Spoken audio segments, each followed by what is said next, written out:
না না না, আমার বউয়ের উপরে এত বড় অন্যায় আমি সহ্য করবো না। বড়া ঘরের ভিতর ঢুকে আমার বউয়ের ক্ষতি করে দিয়ে যাবে, এ আমি মেনে নেবো না। আর তোমার বউয়ের যখন এত বড় ক্ষতি করলো তখন তুমি কোথায় ছিলে?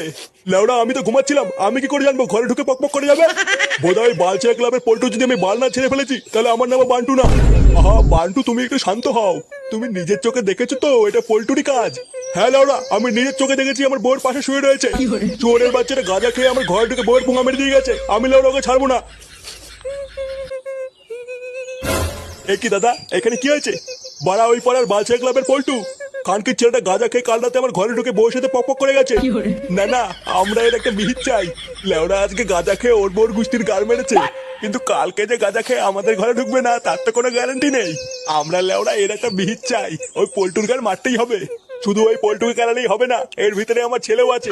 লেওড়া আজকে সব কটার গান ভাঙবো। চলো ভাই সব, আজ এই বালচা ক্লাবে আগুন ধরিয়ে গায়ে মেরে দেবো। হ্যাঁ হ্যাঁ, চলো চলো।